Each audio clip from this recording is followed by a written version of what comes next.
Hello and welcome to another episode of the Plus 63 HP podcast. I'm one of your hosts, John Clemente. I'm alongside my bestest best friend, Chubax. Hello, hello. I'm Chubax. Welcome, All welcome, welcome. right. A little bit of housekeeping before we share you all the cool stuff for this week.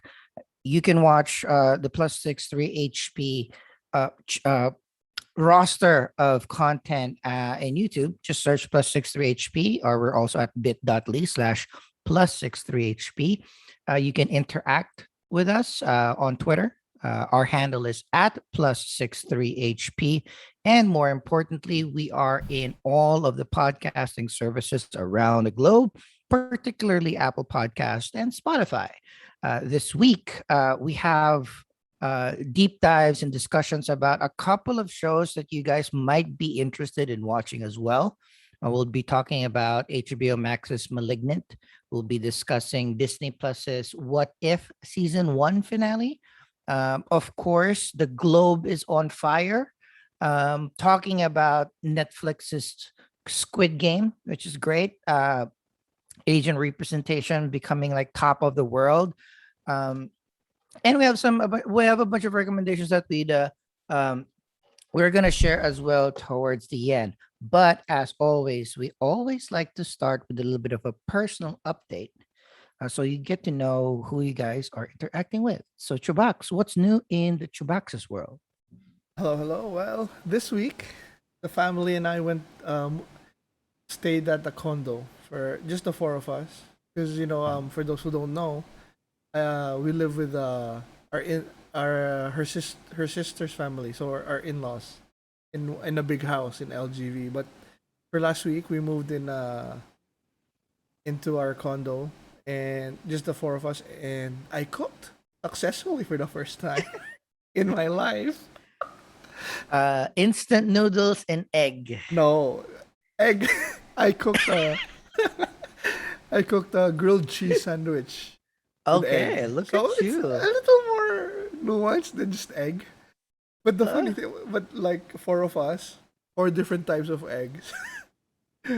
One scrambled, one sunny side up with the raw yolk. mhm. One sunny side up with cooked I don't know what you call it. The Okay, over cooked medium or over hard. All right. So and the other one is like also three types then the scrambled also. So me and Luca scrambled, and then the two ladies with the yolk. Different types of yolk. Yeah, so it's pretty good. Simple recipe. Butter one side, mayo, a little mayo in the inside with Hmm. cheese. Eggs with milk for the scrambled, and Look then at you. one more. The other night we cooked like pork belly. So it's like bacon. Ooh. So I got burnt Okay. everywhere, and then they were laughing because they remembered your story about frying something naked. You Yeah. got it. Yeah. And I got splatters in my private parts. Was never gonna So do that again. So I bought uh, my own yeah, it was similar. apron. It was similar for me, but not. I had shorts on. I just didn't have my shirt because I didn't want to smell. So I took Yeah. my shirt off, but then everywhere it still got burned. That's why they have aprons. The aprons have a place in the kitchen apparently. I know. So yeah, we have to buy, and then so that's me for next week. This week also. Oh, well, tomorrow we're gonna go back to the condo for another week. Then we'll be back for the weekend. And we're leaving tomorrow Just a since change of scenery. yeah, since we don't have D&D tomorrow, Mhm. we'll leave early tomorrow. Just for some family alone time Yeah. and So that's a and me difference cooking. there. Be making yourself useful. I guess that's a difference between, yeah, Asian families, particularly where we are from, the Philippines. Like it's not normal living in an extended household with your sisters and your brothers and their families and your parents and even your grandparents. But for those who can, they are able to have their own space for themselves from time to time. But of course, we always prefer being in a Which bigger I familiar mean, group. yeah, obviously lots of people see the drawbacks, but this has been good for us, especially for the pandemic. The kids Hmm. have their cousins. If it was just the four of us forever, I think somebody Okay. would be yeah, strangling somebody else.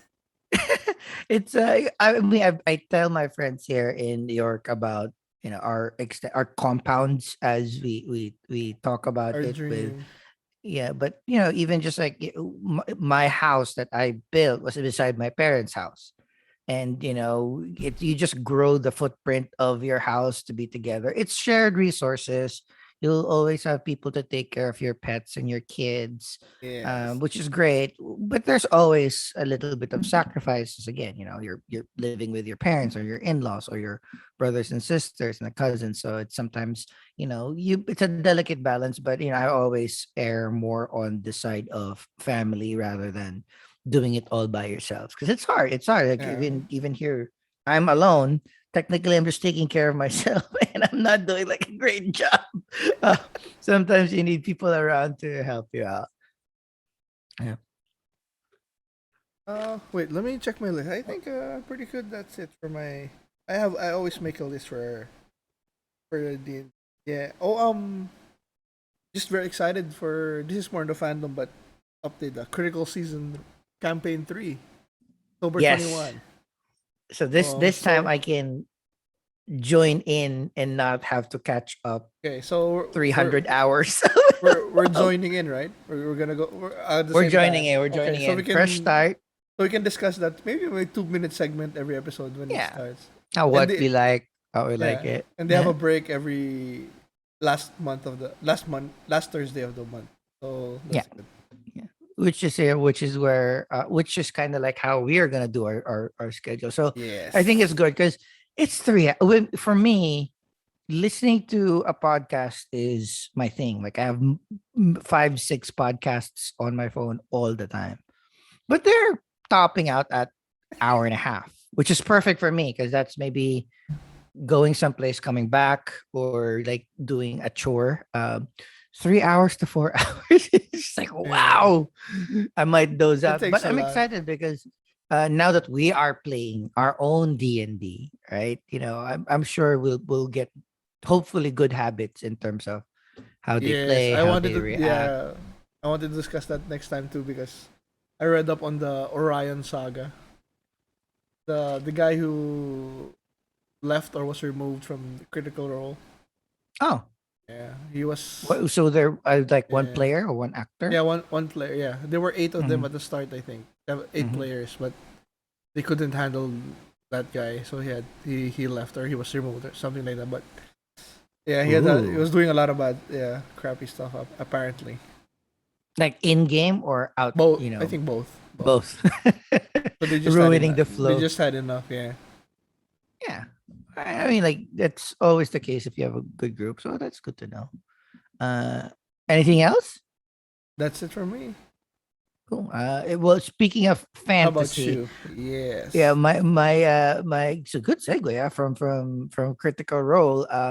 The only major update this week is I just finished the first book of Robert Jordan's Wheel of Time. Ooh. So I finished the Great Eye, right? I think that's the title of the first book. The first book. And it's yeah, it is. I already purchased the second book. I'm already listening to the first 40, 45 minutes of the second book.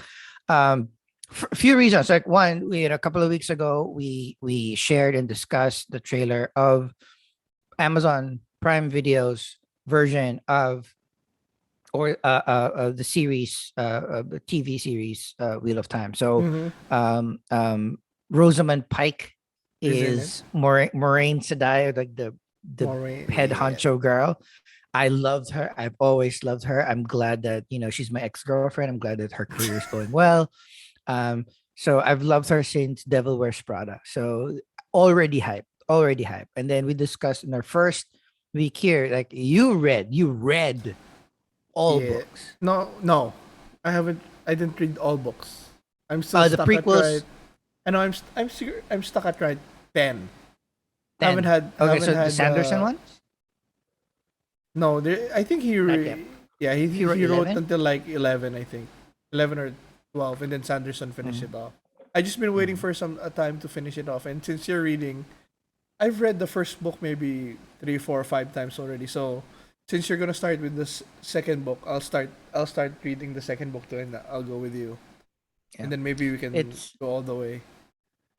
it's good. Like one thing is like the Wheel of Time has always been regarded as the fantasy staple. So the American fantasy staple. It's new enough. Like it was released in the 90s, right? So Mm-hmm. it doesn't suffer from the Tolkien very long-winded, very intricate, It semi-boring types of it writing. might, but a little bit, Yeah. but Well, the having it read to me in audiobook it's a lot form, faster. Is it? yeah, a lot faster. I listened to my audiobooks at 1.5 times speed because if not, it's gonna be 40 fucking hours. So in 1.5 times speed, it's like 26. So it's good. Oh, I didn't think about that. I Yeah, it takes a little getting used to. Like usually it takes me maybe an hour to really get into it. But usually, the first part of the book is a lot of exposition, so it's fun. Mm-hmm. So really enjoyed the first book.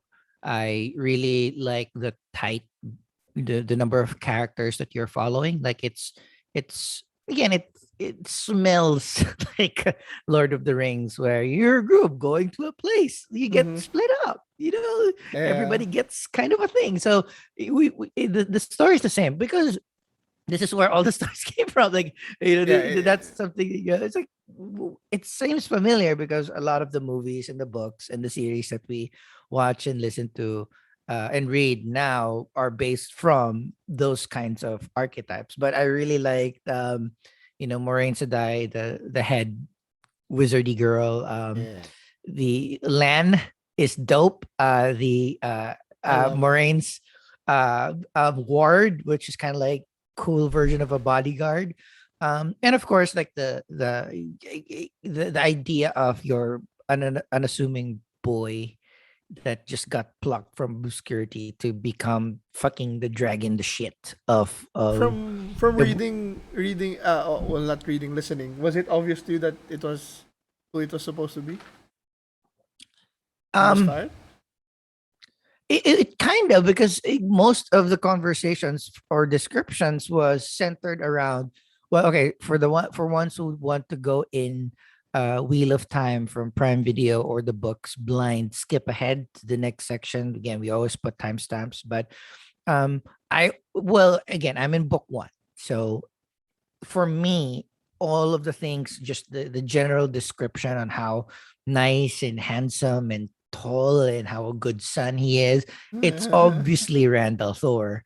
Um, and just the name, pretty awesome name, I know, Randall I know. Thor. Fucking name, it's like that's a Even dope ass name. even just the last name, the Althor, is like, How's wow. right?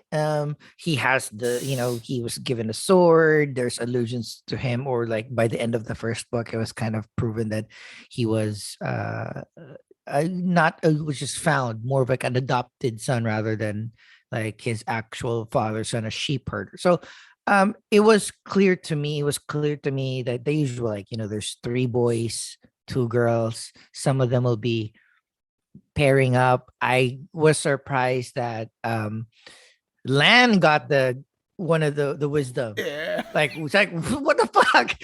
So maybe I wasn't paying attention, but towards the end, it's like shit. That was good. Yeah. That was a good twist. Every like Perrin becoming um like more wolf, right? And the other one getting corrupted what's his name? So it's Matt. Matt. Yeah, so it's getting corrupted by the dagger that he stole from this dude in some place that they ran to. So it's super set up. It's very cleanly set up, but in the end, it's a fun read. It's a good adventure of people going from one place to the other. There's a lot of great ideas in terms of what the enemies are, how time works. It's kind of like when it's the usual. It's like when I was listening to it, I actually remembered the Matrix because it has happened over and over. There's always Cycle. going to be the one, and there's going to be happens over and over and over again. So it's like kind of makes sense because again, as time progresses, as time goes by, we forget and we just like either do a version of our history or break it. So it's I'm very excited. I didn't think that I was gonna jump in to the second book right away, particularly because fucking Audible is $39 per book. Um, but I was because and I also I really want to get into a Thrawn, the Thrawn trilogy. Yeah, So I thought I was but gonna those are alternate, just but really fast reads mhm. Yeah, but I compared thought I was to gonna time. alternate, but now it's like I was really invested at the end of the first book. It's like, oh shit, like let's Book go. book You see, book going two to is one get of gentle. the book two is one of the really good ones for the first few books. And what really drew me to the books was, aside from the fantasy, was the three guys, the three amigos, their bond. Matt The Perrin and yeah. Rand. See, I really like that too. So Like that really, and I like how, for being in a remote small village far away from everybody else, they have the skills that, that it's not unrealistic that they need those skills to mm, survive, the bow and mm. arrow, the sword, the staff. So it's like it translated well to adventuring and fighting. So Yeah, it's so cool. it made sense, and again, I really enjoyed it. Yeah, again, that's all my update. Really enjoying it. It could also be Oh part yeah. of our recommendations, but like this is something that I'm going to be enjoying for it's I'm averaging like what the book took me around 3 weeks to listen to, which is kind Mm-hmm. of a Not good bad. pace for me. Yeah. Yeah, it's because I do it when I clean, I do it when I play NBA Mm. 2K or something like that. So it's good. It's fun. With that, we're gonna go into the meat of our discussion. So again, the +63 HP podcast is our fandom podcast where we talk about all the cool things that we watch, read, listen to, play. We absorb it and we share it to you guys so that you might be informed whether you'd want to watch, listen, play, read it as well. For this week, as an assignment from our last week's episode. Um, we're gonna discuss HBO Max's Malignant. I'm just gonna read off top what the description is on um, Wikipedia, Google, and Facebook. So it's a horror film, 151 minutes, so good length for a movie night. Um, Paralyzed by fear from shocking visions, a woman's torment worsens as she discovers her waking dreams and terrifying realities. Reality. Um, realities. Directed by James Wan of Aquaman, and Conjuring fame. Conjuring. Um, and budget of the movie was 40 million, Oh, okay. which no, which kind of looked like it. Which looked like it did have a 40 million I budget. did warn you. It's But a little campy. I did we're, warn we'll, you. we'll, we should, yes, you did. We'll discuss. But the lead actress Annabelle Wallace playing Madison Mitchell, the girl that was having the visions and kind of like where all of this horror is revolving around. I liked her. Hmm. She looked very cute. She was So also that good. the lead in Annabelle Homecoming, or the Oh, first, or Homecoming. I think the first oh no, spin-off Annabelle. okay. All She right. was The pregnant nun. there. No, no, no, Oh no. yeah. Well, Annabelle from the Annabelle. Conjuring. Yeah. Yeah, I again the she was good. And I loved also her sister Ingrid Bisu. Okay, few more stats. IMDb currently has it at 6.3 out of 10. I think kind of fair.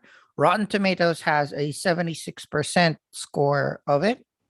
Yeah, a little bit too high for me. Metacritic score 51%. All right, Chubax, you were the one who wanted us to discuss this. So tell me about Malignant. What's the pitch? And before we go to spoiler territory, how would you want to describe it for the people that are considering, Okay. watching Malignant? It's on HBO Max. It's not Yeah. easy to watch for most people. So this is just, it's a campy horror movie, like a campy B horror movie. but it's mostly like the trailer said or the description said. There's a woman who's having visions of other people being killed by something or someone, and the story goes bonkers from there. Very bonkers. So Yeah, at first you don't know how it's connected. Like why is she seeing those visions? And then as the story unravels, then you see what's basically happening. And and I think we need to go to spoiler territory yeah. now. I was gonna Oh, say oh, you first. that 1 minute description is it. There's no more layers to it. That's it. She's getting visions, getting headaches, seeing people get murdered. She seems to know and see who the murderer is. But that's pretty much it. So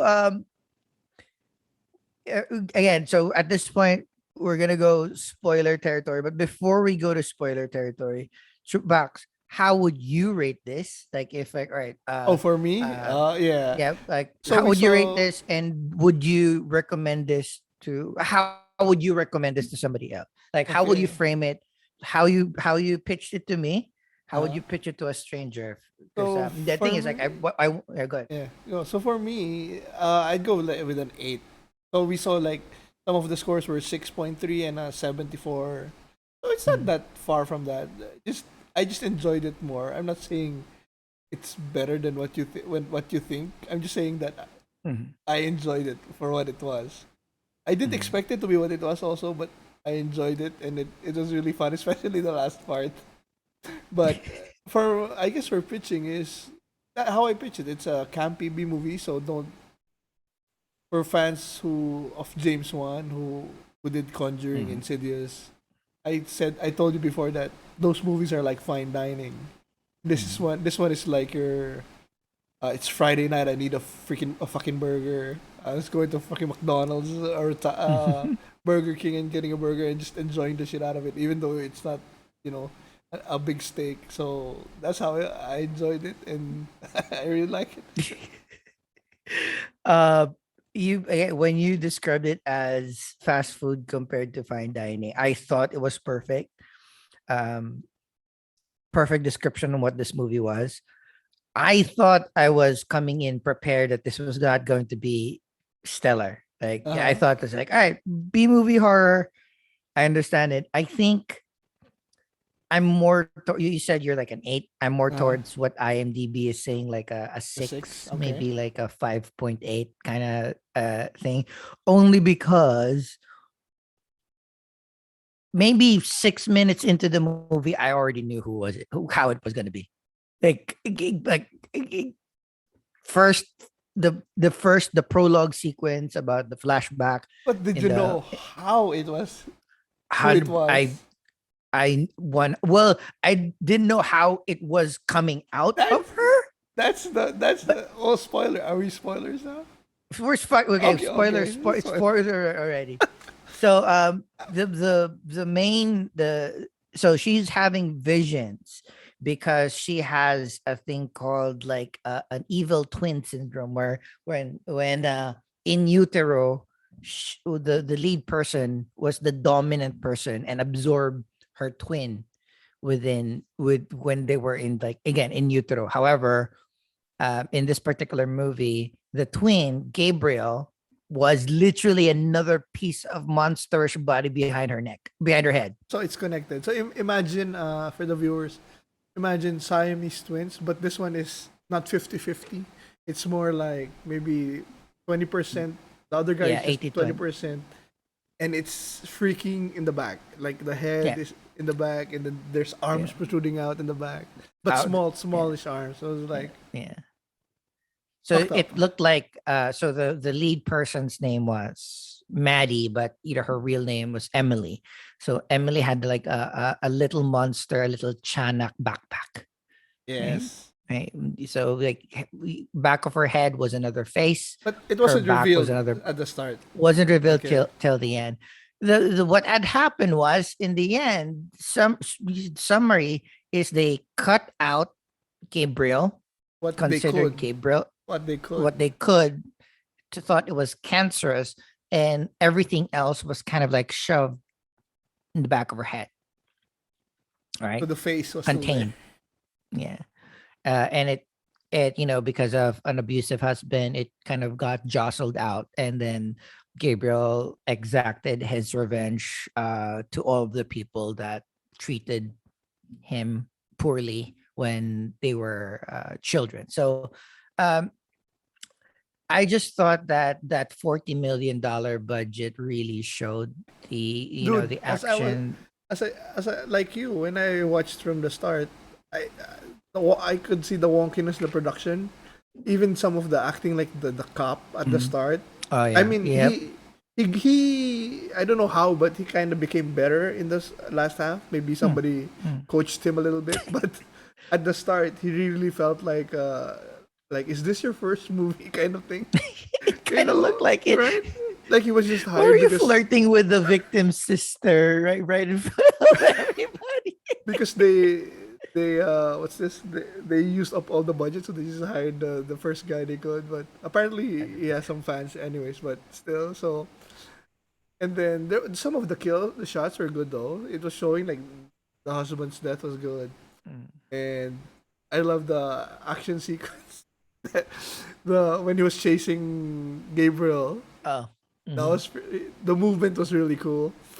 And then the big reveal with the in the police, man. I just in the police in the police station. That was awesome. That was great for me. There was like one part of that of massacre sequence in the police station that I did not kind of like they somebody just forgot about it, because the whole time they were really forcing the idea that when Gabriel's in control, you know, he is face forward. Like, so the hands, it's kind of hard to explain for our audio listeners, but the idea is that because Gabriel's in the back of the head of Emily, when it's Gabriel dominant, the hands and the legs are like essentially Emily's walking backwards or moving backwards, holding things backwards, because the face is On the other in the side. back of her head. At the end of that sequence, like it was essentially Gabriel was facing forward, but he was moving with Emily forwards. Fuck, I can't describe it properly, but the idea is like it wasn't Gabriel facing movements that he was doing Well, for a I mean, few spots. he can control either one. He's the dominant, so I guess he can use Mm, the 100%. but Yeah. Well, and I again, it's one of those. It's not all bad. I really, really, what I loved about this movie was the subversion of expectation in terms of the lead, which is Madison slash Emily, her sister, right? And the mom. Because I thought it was going to be like, oh, the sister and the mom are like, oh, you are crazy. That's why you're adopted. You have a monster. Goodbye. No, they were very supportive, and they were the ones yeah. who kind of like broke the case. So I like that the idea. I kind of like the idea of like one non-douchey cop trying to help them out, except the fact that he was flirting with Emily's sister the entire time. Um, And I like the so subversion of the sister going alone to a haunted see, hospital in the I middle. hated it. I like it because one, it's stupid, right? It's stupid. But going alone to a haunted place by In yourself the or basement. in the basement alone. But what I liked about it was nothing happened Nothing happened. Yeah, yeah, because yeah. That was the thing. the monster was with Emily in Mhm, the city. So it's mhm. like it wouldn't have made sense to have a monster there because the Yep. monster is not there. And did Mhm. you see her parking? Yeah, Like her right in park. front of right close to the cliff. Of course, you're gonna park where your car might fall off a cliff, and you Dude, could never have a place to I park. think another reason that I made me like this movie more is after watching the movie, I went straight to Twitter and I saw the memes, and they were just so fucking funny. Like one of the memes was she parked the parking spot. Like, damn, she's fucking brave for parking that close to the cliff. And then another one that I Uh, liked was Gabriel's picture with the jacket and stuff backwards, and then John Wick's mhm. face, like Gabriel going John Wick on the police. station. And did you see Uh, the last the chair throw from across the hall?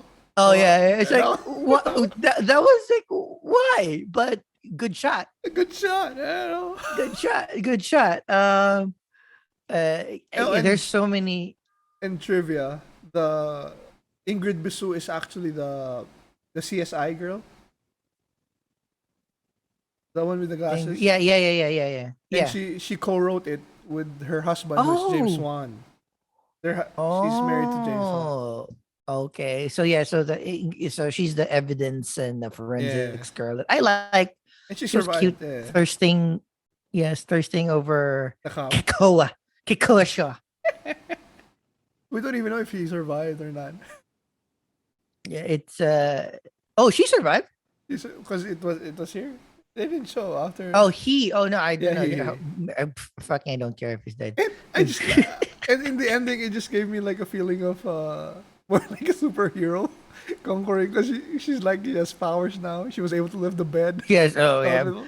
Maybe they'll do And part two. that's what I said in earnest. I want a sequel. Maybe like there's another victim of that hospital with creepy powers too, and then she and Gabriel have to team up. I mean, it's fucking out there, but let's Yeah. go. Kind of like Silence of the Lambs, but like an evil twin that has been absorbed in the back of your skull. But yeah, so that's Malignant. The good things that is coming that this movie has is it's on HBO Max. So if you're on HBO, if you have HBO Max, Free. it's technically free for you, or it comes with your subscription, so it won't cost you too much watching this. It's not, again, it's not horribly bad. It's a good thing that it's under 2 hours, so it's not terribly a waste of time. So it's kind of like perfectly timed. Could they have done this in an hour and a half? I'm sure they could have. But an hour and 50 is not bad for this movie. There's some small glimpses of warmth there, family, sisterly love, and then motherly love, and pretty good. Some good action scene, very brutal. It has some scares in it, but not the type of scares that will keep you up at night. So if you just want to feel something while watching a movie, go try Just it out. just grab a popcorn and watch. Yeah, this is one of those things that you don't have to pay 100% attention to. But I was just uh again, I came here knowing that this is a B movie. This is campy. I know what this is. I did not know it was like damn. I was like, what's this? I'm so glad that this is on HBO Max. If I paid for this, if I paid $2.99 to rent this, I would have been fucking pissed. I would have fucking but it was good. It was free. It was a good movie. I was just by myself here Friday night watching Malignant. It was fun. I had a beer, had some like chicken wings. Great. Again, Um, context matters. You know? Context matters. You know that meme where it says, "Is four a lot?" Well, it depends. If it's money, it's not. But if it's in the middle of an alley, it's dark, and you're alone, four's a lot. Yeah, right? Yeah. No, I mean, yeah, framing your expectations was like, no, again, guardrailing your expectations and about, this is the point of this podcast, is so that people can kind of see if this is for them. Some people want to watch mindless horror shit. And hey, this perfect. And if you want Scorsese, Tarantino film, like no, this is definitely not it. So you find something And else. like So for me, like I always say, anything around maybe 45 to 55%. There's sometimes those yeah. you'll find some good ones there. So mostly 100%. if 45 to 65, 60, it's like some like it, some don't. So there's some gems there for you, not that aren't gems for others, but that's Yeah. not the point. You don't need what you want to be what others like. Yeah, You just need to enjoy I'm it. not the horror guy. Like you and the brother-in-law are the ones that have weekly horror. So if you guys are happy with this, great. I'm not a horror guy. I still found myself a little bit entertained. I'm not gonna say I fucking enjoyed it, but I was entertained. I did, it was 2 hours that I could have just been scratching my balls, but now I was like watching Malignant. So it's still good. It's one of those things that, hey, watch with your own watch with caution. right? Watch with caution, right? It's not the ones it's this is not the ones where we are going to, and unlike our discussion last week with Midnight Mass, where you have to, You have to whether watch. you like horror or suspense or thriller, you have to. If you have access to it, it's just an amazing piece of cinema, Cinema. of television, right? And our closing discussion, this recording as well, is one of those. It's tough, but it's just too amazing to pass up on. It's taking the world by storm, not because of any reason. But before we get to that, we also wanted to discuss the last episode of Disney Plus's Marvel's What If. The last episode is entitled "What If." What again, Chubax? What if the Watcher broke his oath? So last week's So episode basically, what if he was interfered? 100%. Yeah. So last week's What If episode, so the penultimate episode, episode 8, was about Ultron acquiring all of the Infinity Stones, becoming so powerful that he is essentially taking over all the universes in the multiverse. And this is the Not episode taking over, where like killing everything. killing everybody, all right, or changing them into something that is more evolved, which is part of him. This episode is the Watcher, um, uh, with the help of evil Doctor Strange, or cooler Doctor Strange, in my I don't opinion. think he's evil anymore by the end. I mean, by the By end of the this episode, I think the misguided, I guess, is a better Yeah, misguided Doctor Strange. again, love. I mean, what was a better reason, right? Yes. Yeah. But what they did was drafted a multiverse. So the guardians of the multiverse. So picking that's why all of these different what if episodes kind of finally Happen. was tied all in. I think fairly neatly towards the end, but they picked Party Thor, Star Lord T'Challa, T'Challa, Captain Carter, a few Killmonger. more. Yeah, Killmonger,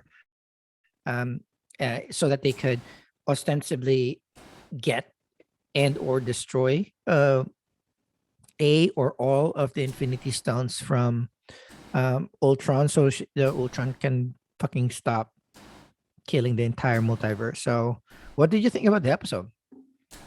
I liked it. They tied it up better than I expected, but still some holes like Killmonger. I mean, I understand in the end why he did it, but just from the outset, like, why the fuck is he picking? I mean, he's not a hero in any sense compared to the Mhm. others. And then, um, animation was great as usual. The fight scenes were good. The chemistry between Peggy and the other Black Widow, Black Widow, yeah. Party Thor was awesome. T'Challa did good too. Who else was there? Uh, Even the Gam- zombies were used in yeah, I love that shot. Zombie Wanda, right? So Yeah, that's I like that part.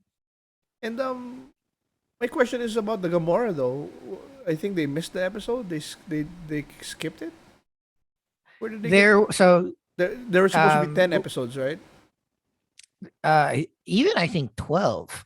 But I think, yeah, there was supposed to be an episode that will kind of flesh out the Iron Man and Gamora Yeah. So it kind. relationship, building the Infinity Gem Crusher. Mm, So they might have skipped that. They'll probably use it in the next season. yeah. But yeah, so yeah, Gamora was slightly underused in this particular case, because the Yeah. only job that she needed to do was She fucking brought. destroy Yeah. one of the But stones. I She mean, couldn't. I like the concept, especially in the end where why Killmonger was there, because it's like you have a one, which is you can't beat. Mhm, So they used the only other weapon they had was a villain. So the villain invaded the other one, but since mhm. it created a distraction, the other villain was able to. Because if this guy, if Arnim Zola was able to control everything, then they're back to square to nothing, Yeah. back to square one. But since there was another one that interrupted him, it kind of nullified each other. Then they were able to swoop in and win. Contain them in a Yeah, pocket universe. Yeah. Um, yeah, I here's the thing. IGN rated this, and again, I'm a big another IGN too low. review hater. I love IGN for video game stuff, but these reviews are fucking all over the place. I will dedicate an entire episode just like That's bashing how just stupid their looking review at the systems are. scores. Yeah, look, even just like no, it's look, scores are again. Sometimes it's in context, right? Mm-hmm. Like an 8 for Infinity War is can be good, can be bad, right? But just like one, like they they have, let's say, Ant-Man at an 8.5, and then they have Ragnarok at a 7.5. The Ragnarok was Like 7.5. Oh my god! Yeah, Ragnarok is one of their lowest rated but MCU's highest ranked, right? So that's just stupid. Either way, that's for next episode. another. For this one, they rated this episode at the 5, and it's definitely not a 5. It's fun. It it got an element of each of the previous 8 episodes onto this. High action. It's like super high octane. This is fucking animation. It doesn't have to be 100% super clean in terms of the story. You're right. There's a bunch of holes. You skipped a bunch of stuff.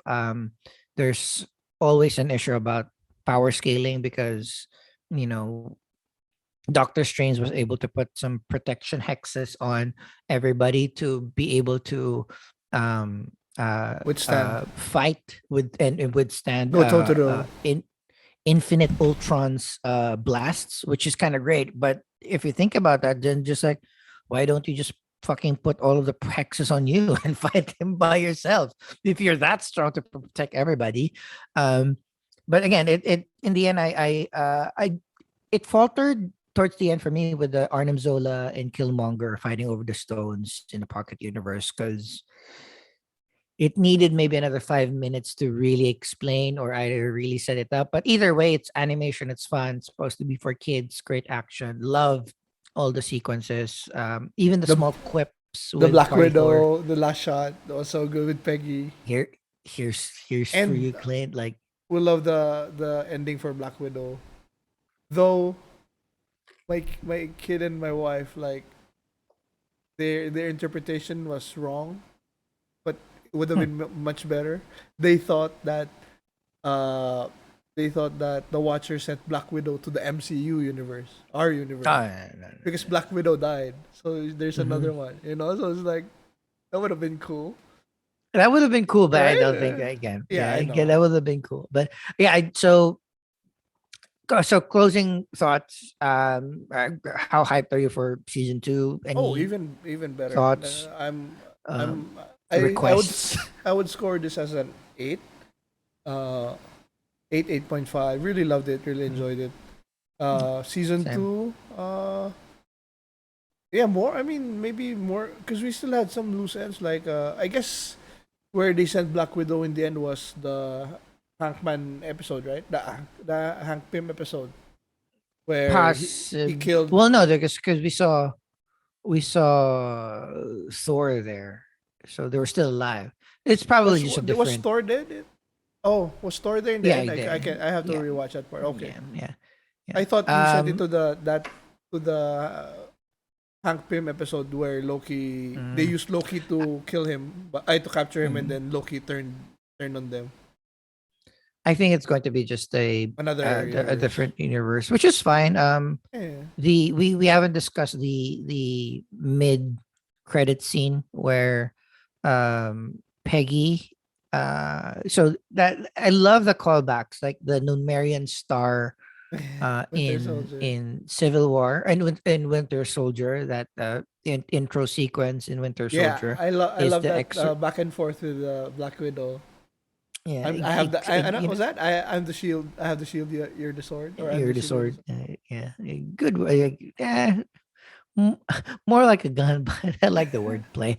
No, but the idea that they kind of used Winter Soldier, but instead of satellite coordinates in the MCU movie here, it's like they saw the Hydra Crusher with possibly Steve or Bucky inside the armor because they didn't say just so they found the iron iron giant. They found the Hydra Stomper in a storage place in the Numerian Star in the mid credit scene. That's why Peggy was super surprised, and that's why Black Widow was trying to get it.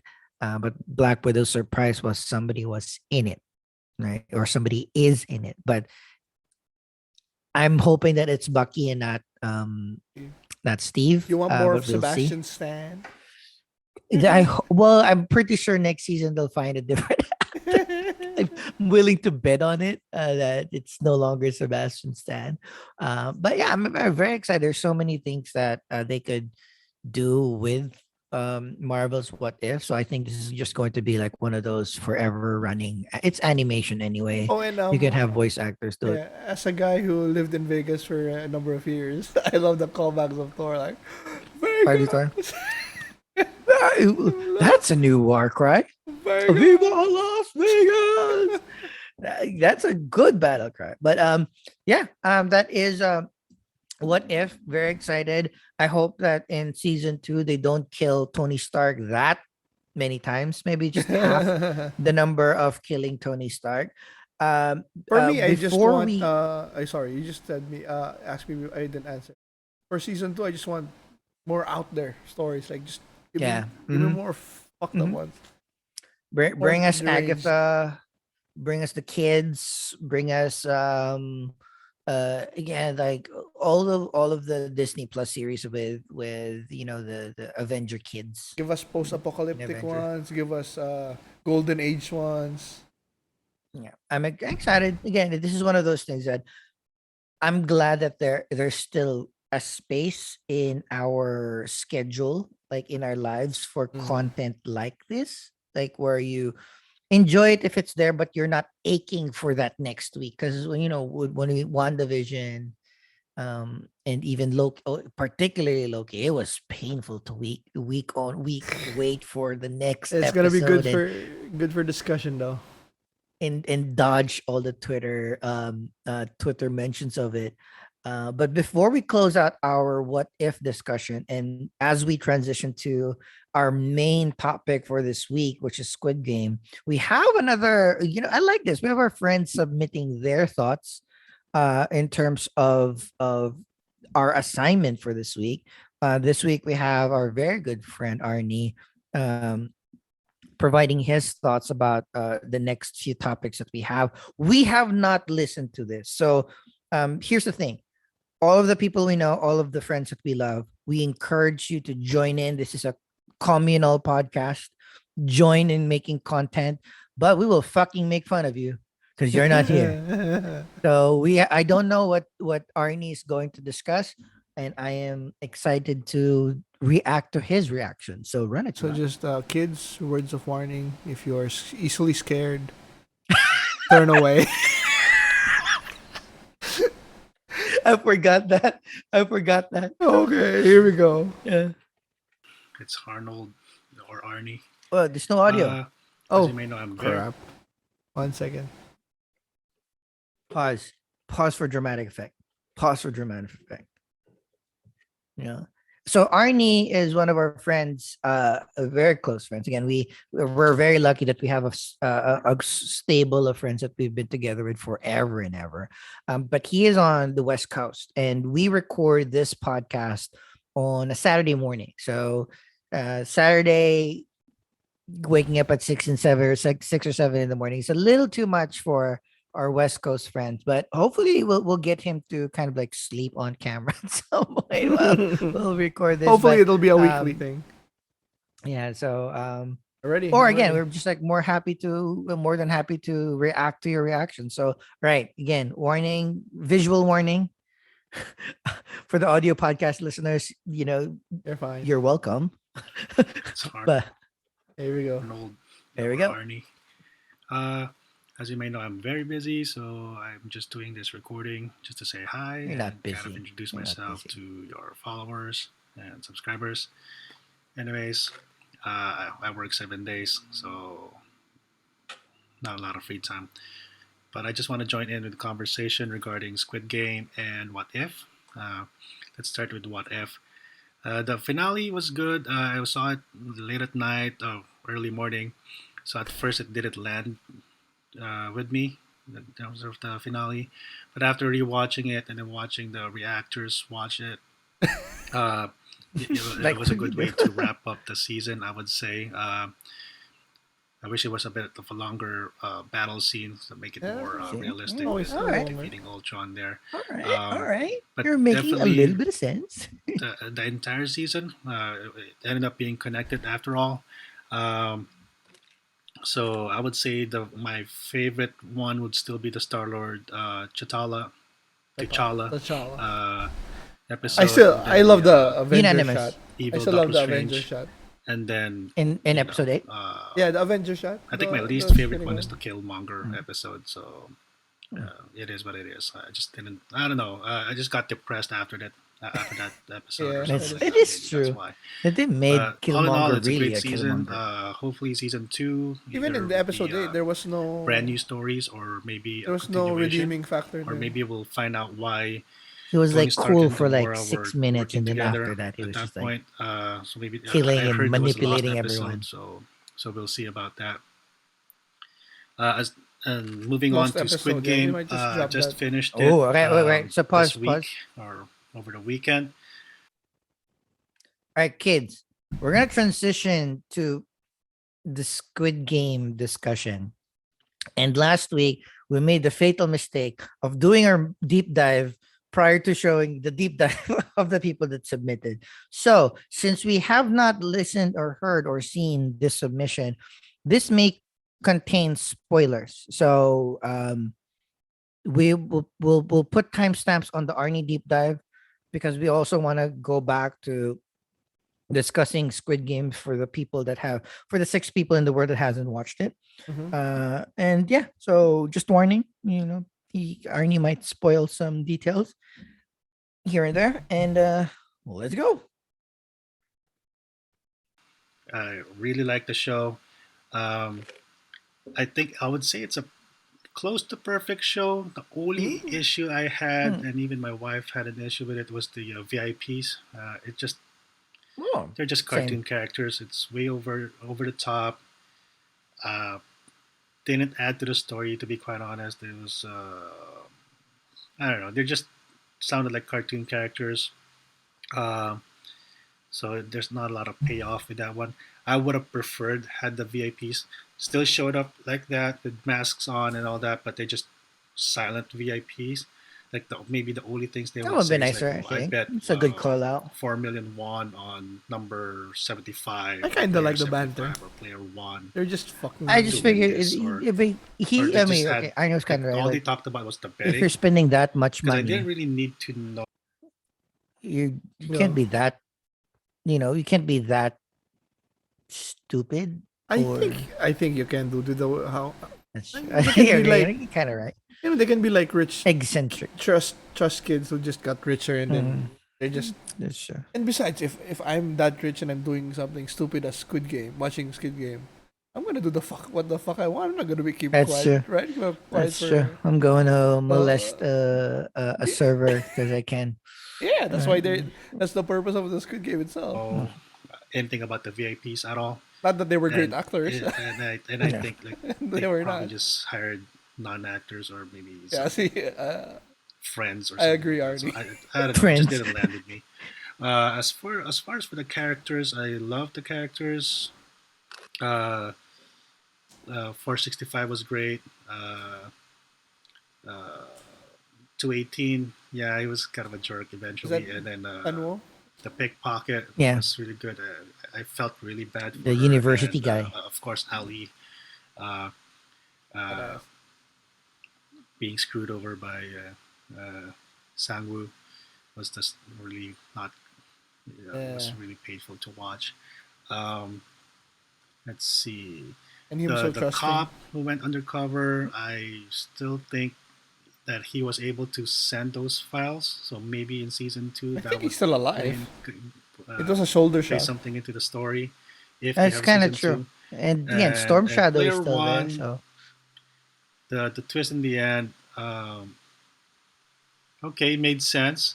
And when he in the end he's just wanted to play games, and I guess that's how he wanted to do it. So we'll see. But all in all, like I said, it was a good show, very entertaining. As mentioned by your previous videos, that the concepts are not original, but the execution is where it's at, and the visuals were just amazing. Yeah. Koreans, Actors right? were really good. the set I the set disagree made, you know, with some of you guys about not I'm sure it's not the characters $40 million, being but it looked not good. likable. Uh, I told I you, was Korea, stressed with next to Lee Hollywood, Hun the first Korean time, is the doing first great. episode, It because is it visually. just reminded me of Uncut Mm. Gems, the Adam Sandler character there that just kept gambling and gambling and gambling. But eventually, once the game started and the story progressed, and his relationship with Player One, he became likable or redeemable Yeah, that for was one. me. Mhm. Sangwoo was the person you'd like to hate because he was pretty much holding up information.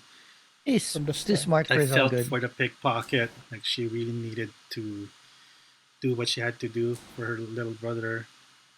And Ali was just a tragic character that was pretty much screwed over by, uh, it could be social class, could be the educated, uneducated. So it's kind of like a big micro. It's like a microcosm of society in general, I guess, on how immigrants or poor people get taken advantage of by the ruling class, so to speak. But yeah, That's what I. it's a great It's a story. good point too. Hopefully, there's a season Like two. I don't know how they'll pull it off, but I'm very worried I'll about check out Alice in We will Borderlands and discuss. other similar yeah. stories. But yeah, it's well earned. Um, so yeah, that's it for me right now. And I don't have a PowerPoint presentation like RJ, but I'm just trying to You need a figure out how PowerPoint to record presentation, Arnie. stuff right now. So Good job, good maybe in the job. future. All Next week, right, I peace out, hope next guys. week. See I you hope next next week time. you continue. Yeah. Well, thanks, Arnie, for taking time to record and join in the discussion. See another. I hope that another thing that kind of resonates to the people that may be watching this is you you can make time for your friends. It doesn't matter. It's like you can still be in your friends' life or the people that matter to you. You can always squeeze in something, and even if you're Hell, not Arnie there just live making comments on YouTube on you, makes me yeah, smile. you're Yeah. still part of our circle, and of course part of our family. So thanks, Arnie. You work on your presentations because I don't care if you work 7 days a week. Make I time for hope to this see you fucking next week. podcast. Right, Squid Game. You go Again, we'll first. start. Yeah, we'll start with regular shit. The description of the show: hundreds of cash-strapped contestants accept an invitation to compete in children's games for a tempting prize, but the stakes are deadly. So overall, it's Hunger Games combined with Battle Royale, Battle combined Royale. with all of those Fight to the deathmatch death. Yeah. movies that we've seen a bajillion times. Released September 17, 2021. It is currently the most watched Netflix show in the entire world, beating things like fucking what was the previous, but it is one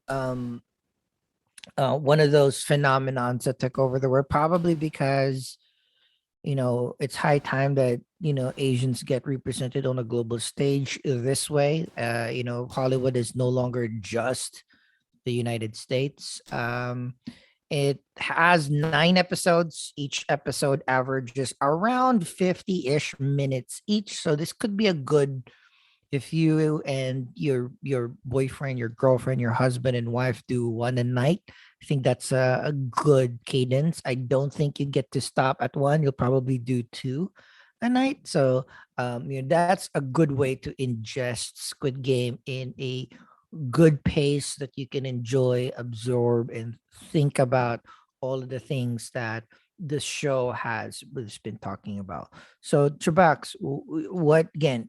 Your take on Squid Game? But I think my first question to you, and we've raised this before, is why did Squid Game take off, became this global hit with regurgitated themes, and why does this work compared to the all the others that we've kind of mentioned that kind of has a similar theme?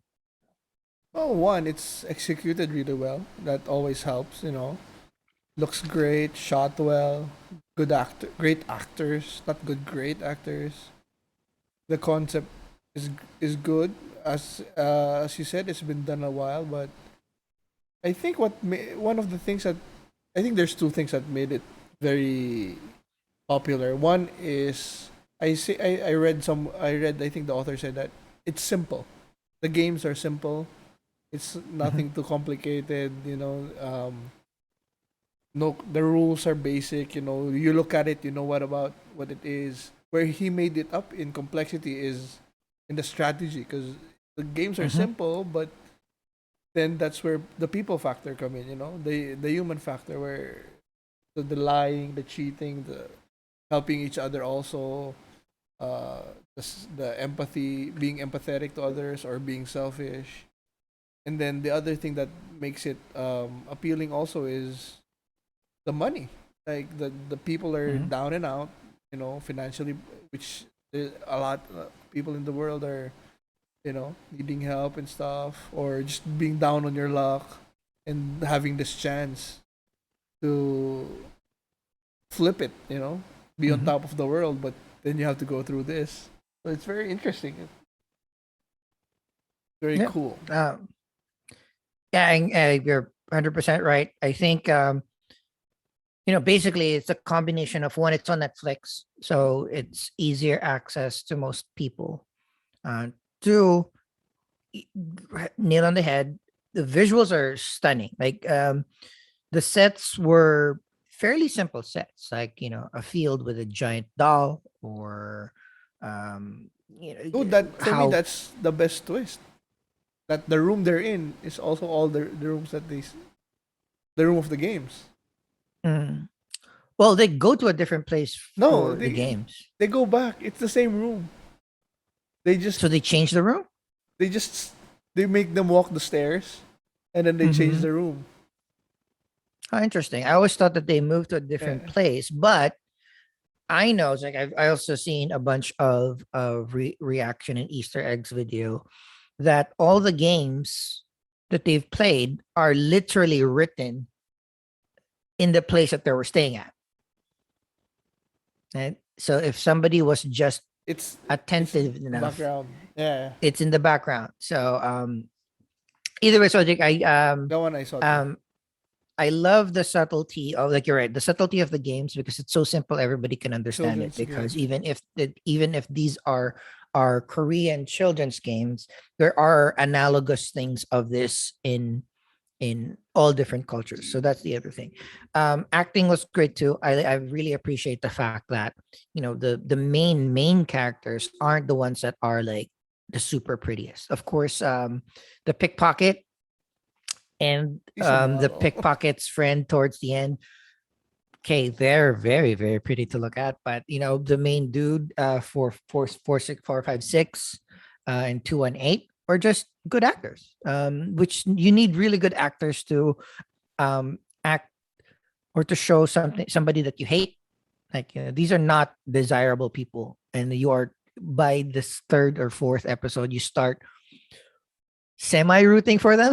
It's hard because, like, none of these people are good. Everybody is there for a reason, and as Korean TV shows show, the exposition is very, very clearly laid out. Like they really put in a lot of backstory in these characters, so you know where they're coming from. They repeat fucking descriptions of "You're the guy that went to the university. You're the smartest guy in this place." Like you say that a fucking million times. Or by the third episode, it's like, "Yeah, this dude, this is the university dude."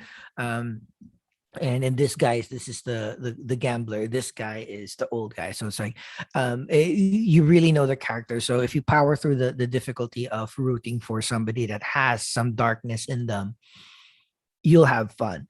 I think the main reason as well this series worked is because, like what you mentioned, you you make the game simple, you make the strategy complex, and Yeah. the complexity of it is either you can do it by yourself or you make allies. But if you make allies, there's only going to be one person who is going to win it in the end. So at some point, the people that you develop friendships with and bonds with will die either against you or for you. So that was kind of fun, and they spent a really long time making sure that you understand why people develop these bonds, how they develop these bonds. It's not the cliche one guy wanting to, it's a little bit like, one guy wanting to help everybody or as many people as they can, but also in a very, very practical sense. Because 456 developed that little crew alliance that you wanted.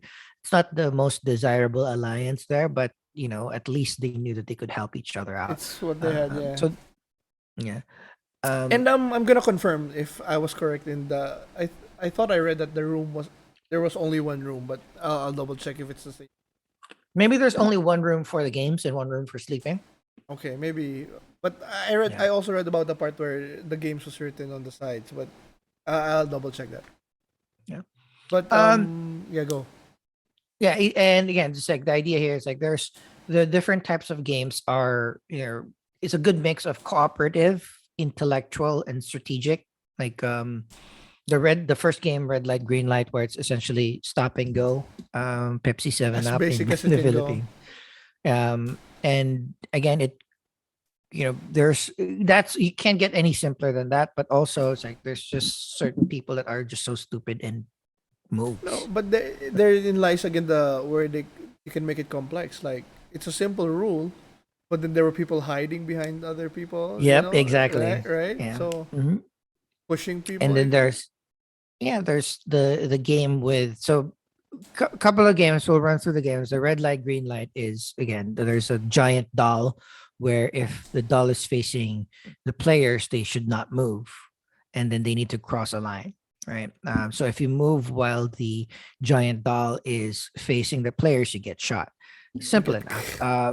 The next game will be the honeycomb game. So they needed to carve out a shape from a cookie using a pin without breaking the shape. Which Right. was cool because like the first game was action and running and stuff, and then this one is just like everybody sitting alone, but still freaking Technique. intense. Yeah. Yeah, technique. So I mean, there's also like subplots in terms of if you kind of know the game, you could ostensibly prepare to like pick the shape that is easiest to carve out the cookie, right? And then the more complicated things, you need like a additional step. So that was fun too. Well, what was the Um, easiest? The triangle, right? Triangle would be the Triangle easiest. the easiest. Yeah, yeah. And then the umbrella was the hardest. So the next game is, you needed a little bit more physicality, was tug of war, right? So this one was like if you Yes. have a strong team, cool. If you do not have a strong team, you need to rely a little bit more on technique. So this was a little bit more of like, the strongest doesn't usually win. Your technique can win over technique, and strategy can win over brawn. For me that was the best scene. I truly enjoy that because there's preamble to it. Like, hey, when I was a kid, I played tug of war a lot. This is how we won. And then even with that, they still almost lost. They needed innovation in I know. between too. So you need to both have strategy and be flexible enough to change the strategy in between games. So that's kind of like, it's cool. That's fun. Um, Next game. Oh fuck this game. So after the tug of war game, Is this the marble game? it's the marble game. So like in any culture, in the Philippines, you have different ways in which you play With marbles. jolens or holen or marbles, I was where never you good. either I fucking crushed at I had so many marbles when I was growing You're up, so good. but we didn't in the Philippines we didn't have a lot of variation. So this one was interesting because the point was two people will be playing against each other. So even matching up was kind of like difficult because they didn't know whether they will be working together or against I each know. other. So that was the fun part. But kind of expect that in terms of battle royale stuff. You put the closest people against the closest people against each other and just like to really show you the stakes. But there's so many variations on how to play the marble game, and which is I just need to get all your marbles within the time frame. Right. You will leave the details of that particular game for you guys who have not watched it. Is such an amazing sequence. My favorite word that came out there was Ganbu, GGANBU, which is kind of like you're my best friend now. And then the last game. Oh, Back so there to was the marble the game. bridge game. With the marble Oh, game again with the it can't get any basic than that. Guess if it's even or odd. Get the mhm, marble, but how many ways was it? How many ways did it play out? mhm, Right? One mhm. was deceiving the other with because he was losing his mind. The other one just fucked it up, or like he just lost on purpose, but then switched it, and then Yeah. the other one didn't want to play at all, and they just did one game at the end Yep. for all the Yeah. marbles. Yeah, it's Was it's I mean they get the closest marble to the wall or the whole the hole. There's so many variations in terms of like how can you gamble your marbles away. There's strategy, there's skill, there's luck, there's deceit. So that was like that's one of my that's definitely my favorite game, but also one of my favorite episodes because of the variety of technically how you deceive your opponent, right? Because and you're either heartbreaking, strategizing. as Yeah, heartbreaking as heartbreaking. Yeah. still not as heartbreaking as that episode in Alice in Borderlands though. I think it was episode 3. Was it episode 3? Uh, the Remember that the episode? in the was it an aquarium or a zoo? Something like that, like Oh, yeah, that. yeah. But yeah, I'm Uh, trying to research, and I think yeah, I was wrong. It's different rooms for the games, but yeah, that their dorm room yeah. had the clues from the The beginning.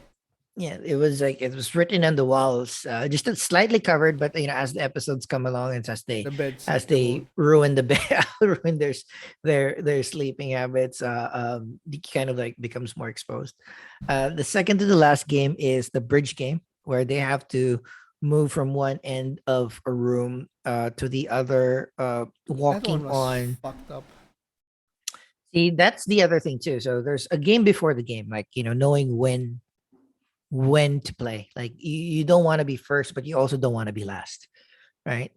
Right. So you don't want to be first because like you don't know if you're gonna make a mistake or not. Also, you don't want to be last because you don't want to kind of either run out of time I or guess you're or right. get.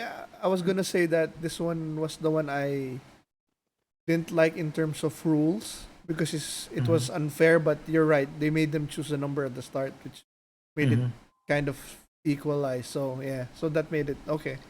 yeah, That but the makes bridge sense. is made out of glass squares where one is tempered, one is not. So So on two if you step sides, on it, yeah, yeah. so So there's if two it's sides. tempered, Yeah, one tempered, yeah, one glass, and it it changes every glass. every So you step, yeah. once you jump on one panel, the next panel you don't know if it's the right or the left that's gonna break. So you have to choose, and then you have to keep choosing until you reach the end. If you reach the end, Mm. Yeah, and see, I didn't like that game because the idea of that game is like you can't strategize your way through it, right? If you're the first, like if I'm by myself. So again, there's a lot of games within games. We'll that no, let you guys watch the episode. that's what I was telling you also that it was there's no way to win if you're the first. Yep. But then I realized that before that they had the option to choose the numbers, Mhm. so that kind of makes it fair again It's again, a little bit. Eh, all of these games have a combination of luck of the draw, strategy, and technique. Because even in this game, there was a dude that worked in a glass company that could technically um eyeball from which the is tempered and reflection. which is not from the reflection. But I was also thinking about that. What if he volunteered himself to be first so he can chart the path, right? No, but Um, if he did, they would have he would have turned off the lights start. yeah, Yeah. as he said, they asked him why he didn't do it from the start. He said they're trying to kill me. They're trying to kill Mhm. each other. Why would I save them? Yeah. But I also was thinking, what if like everybody got everybody's shoes and start throwing it, Bumping, or like just like throwing the shoes or whatever that they can throw trying to see at what every breaks. single one and what it breaks. But maybe the tempered glass needs 200 pounds of force instead of like Yeah, a shoe being thrown on it. So there's a lot of ways. In the end, it kind of worked. There was a pre game before the last game where the last three survivors before the final game oh wait, before you go had there, dinner. Okay. the bad the guy you love to hate, the mob guy. I Mm-hmm. love how he died. That was just fucking with the woman, With the with the woman like, crazy "Ooh, girl. you're fucking me, I'll fuck you." He died too. Smart. Those are like so the mob guy, and there's like this crazy lady that is That a kind of more of like a leech. yeah, Um, but he used they were her too. interesting. Yeah, Yeah, they were interesting. And the second to the last game is during dinner everybody was given or was allowed to keep their steak knives so they could essentially like either kill each other prior to the last game, dwindle the numbers, or just use it to defend themselves. That was also a heartbreaking episode for me, like, towards the end. Again, we'll skip the cool uh, beats of those episodes for the people that will watch. And then, of course, the last game is a Squid Game, which I still don't understand the full. basically just turned out to a fight. Yeah, but again, Yeah, it's like you get to this place, you hop over one leg until you get to this side of the field, and once you get to that side of the field unobstructed, you can fucking use both feet and just like fuck up the other person. In the end, they just beat each other up. So those are all the games. So again, super simple. It's a combination of skill, strategy, technique, brute luck. strength, luck, and determination. So um as the final note before we kind of like discuss whatever else we want to discuss with them is one of the main draws or difference this series has compared to all the other death matches, Hunger Games type series is very early on in the season, literally the end of the first episode, start of the second episodes, they were allowed to go back. Oh, They were allowed to that's in the vote. discussion. Yeah, they were allowed to vote so that they could choose to stop the game. But the prize money, which is an obscene amount of money, will not go to the remaining players. It will go to the players that died. It will be evenly divided to the people that died.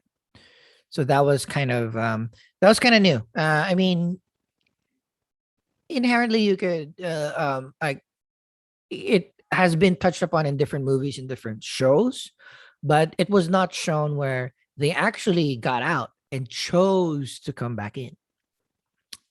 Almost like out of 183, 180 came back. Right. So they started at 400 plus. Half of the people died after the first game. People got freaked out. They bought they thought about Voted. they voted to either stay or leave. Again, everybody voted to leave, but again, the option to come back was given to them, and then within what couple of days, everybody was back. And then just went through the game as as people that are conscious about their fate, and knowing that they ha- this gives them like a battle, a game to the death, gives them a fairer shot at life than life itself. That was a good theme that kind of cuts across all of the episodes, where life or the world is so unfair, out there, that they'd rather either die or kill other people in a game that has a chance of them succeeding. 1 in 200 chance of them succeeding is a far better odds for them than just living their lives as normal. So that's my take. That's kind of like the reason why I think I mean, this went. 1 out of 200 isn't that bad if you think about it. The problem is the stakes. Your life is a Yeah, different. I mean, if I was down in my luck, I'd probably take it. But like my life is pretty good, so fuck that shit. Okay, so what? let's go Yeah, deep what else dive. do you want to like deep dive into Squid Game? So, like I said, great acting, great sets, greatly shot, great series. But I have some issues. Yeah. Number one, which I guess is part of the story, but they weren't likable from the start, and none of them, even in the end, weren't that likable. Like even Gihon, Mhm. it's like, yeah, I can see that by like episode 3 that he's not a bad guy. He's just down on his luck, but it's still not that likable. But okay, if you say the concept is they're all there, none of them are likable because that's why they're all there, right? So okay, I'll take that. But then the problem is what you said. They were given that this isn't an evil empire. There's nothing. This is as I guess not evil, but this is as human as you can be. Selfish human. Where the group can, I mean, I'm talking about the group who holds Mhm. who holds the Squid Game. They're as selfishly human as you can be. They're the most humane illegal deathmatch Yeah, no, place no. that you can like. I mean, their goals is not like their goals is like so evil, or something, or they just want to kill people. Their game is just to have fun, entertaining. Killing people is just like a byproduct, but they're not out there killing people at will. They gave them a chance to go out. They Mhm. all chose to come back. So that brings me to the ending, where the guy 456 who won. Where is his outrage coming from? Where is his moral righteousness, Yeah. anger Mm-hmm. coming from against them? Like, you came back on your own, knowing you will have to kill or be killed. Layer on the fact that not only did you get all of this money, albeit in a weird way where he didn't really kind of actively or consciously wanted to get it himself, right? But you are trading the life of your kid, or your a good life with your kid, to go back in what we don't know yet. Again, season 2 is not written. There's Oh, there's yeah, but rumors about. even before that, just the discussion with the old guy. Mhm. He deceived him when he Yep, thought that he was losing his mind in the marble game. So where is 100%. his anger from? Like his last scene where he's gonna go after this group. For what? Why? To stop other people having From a having shot the at. chance at that Mhm. money? Like, if they were all kidnapped and no giving the shot, and I understand that the game could have been like, it was majority leave. So even if you didn't Mhm. want to leave, even if you wanted to leave, but majority wanted Did- to stay, you're still fucked, and mhm. that's like more like Mhm. kidnapping still. But they did get out. Mhm. So they remove that from the equation. He chose to step back in knowing that, and now he's angry at them for putting him in that situation. Mhm. You No, know? again, there's if we really look at these people, like, one, these people, like the people that joined the game, they didn't deserve a second chance. They deserve to go to jail. Uh Like if huh. you're in for embezzlement, if you're a mobster, if you're a pickpocket, everybody has they had reasons to do those things, right? That's the complexity of of the series itself. Is like they just didn't do this for doing it, right? And I'm fine with that. But it's the moral outrage that I don't Mhm. get. Yeah. I mean, if it was Sunwoo that won, and then he wanted to go after them because he wants more money or something like that, that would have made more sense. But him, he promised the girl to take care of his kid, and he sat on his ass for a year, For a leaving the year. kid in the orphanage. Right? Yep. And then he Yep. comes out. Yep. I gave him a pass on that. He was traumatized. Right. Oh yeah, okay, sure. But and then he comes out to that old guy, and then he's like so mad at him, like you fucked man, you fucked your life up. Mm-hmm. You you did that. You Yeah. came back. If you died in the first game, I understand your outrage. You didn't know what the fuck was happening. But when you came back, then that's different. Those that died in the first game are the real victims, in my sense, The real victims. because they didn't Yeah. know shit what was happening. But after that, it's all in you. And then second, what Mark said perfectly last a few episodes before.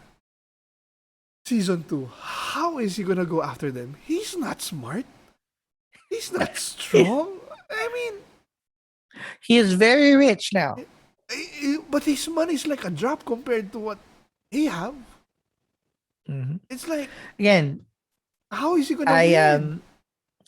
I did read some interviews because again everybody is jonesing for Season Squid 2. Game, but they didn't realize how long it took for this series to get bought and built. Yeah, I He read lost about teeth in that. making it because like Yeah. 10 years of whatever. But either way, but like the one rumor that or one interview that I read from the director that I really like is like the season 2 will not even concentrate or will not even showcase any contestants. It'll be concentrating everything on the makers officials Squid Game. So that might be a fun take on season 2 while they figure this character out. I mean, We shall see. one. Because one thing I read was he said he didn't have plans Mhm. for season 2. I mean, he didn't when he made season 1. He didn't plan on season 2 yet, and he even said, "I need a writer's room." So that's not instilling confidence. Mm. I mean, I maybe think the one you read, he'll figure it out. he'll figure it out. I mean, again, this is one of the this is not a complicated thing that he's won. I The know, things but that was highlighted was his one super, but I so you mean, mean Gihon's just not gonna be in it, I think maybe like he's a through line or maybe he's through like the cop from the first one going maybe. Yeah. outside? Because my other Yeah. problem with this is like stories like this work because of the intimacy. So usually Mhm. sequels, the problem with sequels is if you keep it They intimate. expand. No, if you keep Mhm. it intimate, it's a duplicate of the first. You can't do Mhm. it any better than the first. But if you expand, you lose the intimacy. So that's I my am problem. again I that's why for me I've stopped theorizing about the next seasons. I have my wishes, I have my preferences, but these are people that are getting paid millions of dollars to figure this out. If it doesn't work, it doesn't work. It doesn't matter. I mean, the one thing that I really do want to highlight is, um, and the reason why I feel that this is not a perfect show. Again, it's I think it's timing. Pandemic, Netflix, um, you prime them with Alice in Borderland, you prime them with all of these very gut-wrenching cerebral shows. You prime them with, the support of the Asian community more and more, unfortunately, because of a little bit of the Asian hate that has been happening across the world earlier this year. So it's like perfect timing, perfect storm, great representation of something good. Never forget that Gihon has red hair at the last episode. That Fuck that. alone destroys my confidence in him. I understand you're doing the Sakuragi shit, but that's not even a good. That's not one. That's not a good haircut. It's not a good red. Nobody's gonna notice me because I have red Oh hair.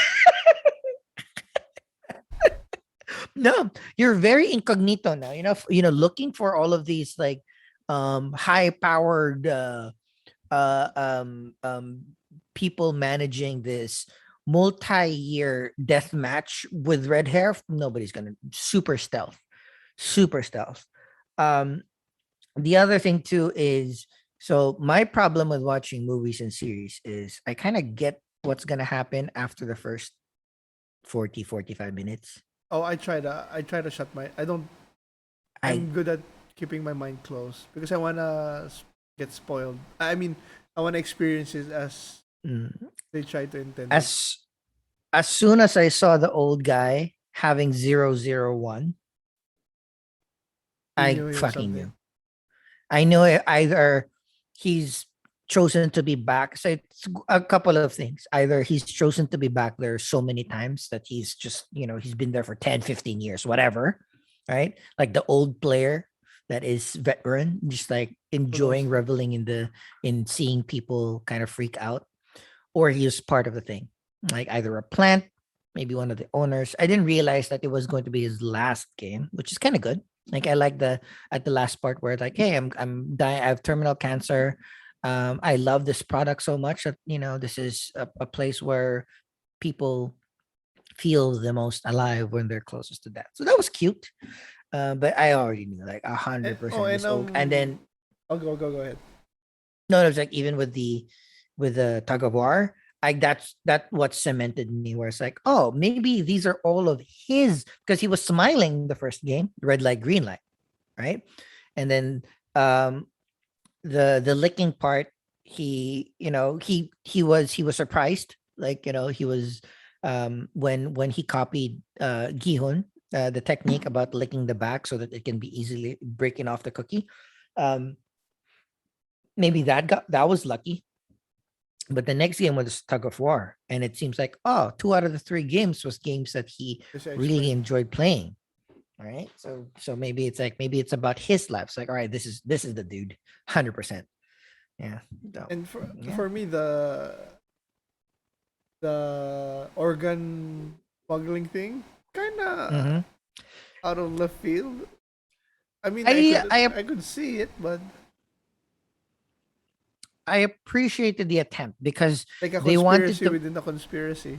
But Yeah, but also it's like, how would one introduce like a player that is getting inside information apart? So what can that person give? And it's like, all yeah, right, I was thinking like, what, how, like sex? Like one of the guards will fuck one of the contestants, and then the contestant will know what the next game would be to give them a leg up. So this one was like, okay, all right, whatever, cute. I like it. a nice callback I to the also, nice callback to the Philippines or the gambling that the yeah, Filipinos coming to collect. yeah. I also do like so the other thing too is like, because they hired such a high profile actor to be like the game master there, like the main one of the game master there. So it was Storm Shadow Yeah, Joe. from GI Joe, and he was only seen in like his face was only seen like 1.5 episodes in the end. So I'm assuming he'll play a bigger part, because you don't hire somebody that big and use them for just that role. I'm assuming Oh, that he has I some mean, plans for they that. hired Gong Yu for as a cameo at the start. The guy the guy who played Drafted the people. yeah, Yeah, he's he pretty big drafted. also in Korea. But Yeah, then but he could K he could dramas, maintain that role for yeah. 10 years. No, And the reason, Korean shows are known for a lots of big cameos always for small roles. But yeah, yeah, I mean, maybe he's the lead in the second, the Storm Shadow guy. yeah, or yeah, maybe He's the so focal many point. change of heart, yeah, or maybe it's going to be one is to one, Gihun Gion. versus Storm Shadow, Not very cat confident and mouse in that. games. And also Storm Shadow already won, right? He won Yeah. the Squid Game And and chose to come back, in the chose to ending, manage it. did Storm Shadow call him while he was going to the plane, or did he call Storm Shadow while walking to the plane? He called just a random. He called the The the number, number that he had. Mhm. and then Storm Shadow picked up, transferred to I Storm n- Shadow. I don't think anybody picked up. No, I think because just a random. Storm Shadow told him, "Don't turn around. Get on that plane." Right. Oh, So that was. I can't remember yeah. if I Storm think Shadow I just called thought him, that everybody's watching him. but yeah, Yeah. Well, excited to see season 2 whenever it comes out. But I have reservations. yeah. Not too much. I mean, I as you think said, I'm they'll figure it out. proud of the show. Rotten Tomatoes has it at 95%. I think a little Damn. high, well, Damn. 90, 89.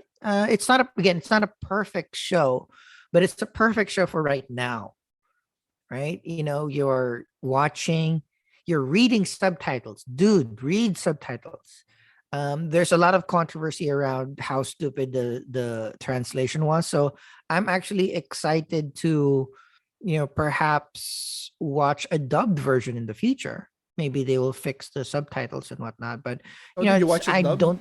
Did you watch it dub? No, there's no dub. Oh. There's no dub. But Oh, okay. I've seen while reviewing for this episode, people have been complaining about how incorrect the translations were, where the simplified English was way better than the default English in Netflix. So you have to like switch it to understand it better. But um, yeah, it's 95 on Rotten Tomatoes. I think it's a little bit high.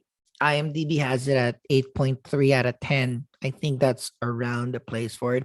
But this is one of those shows that, everybody's talking about it right now. I cannot open my Twitter without seeing discussions around Squid Game. Um, it will blow over for sure. Maybe another week. All right, we're gonna move on to the next, possibly Wheel of That's Time. life. That's life. Uh-huh. But it's one of those. Uh, there's enough here, enough visual, enough great visuals, enough great storytelling, enough layered themes that everybody can learn something from.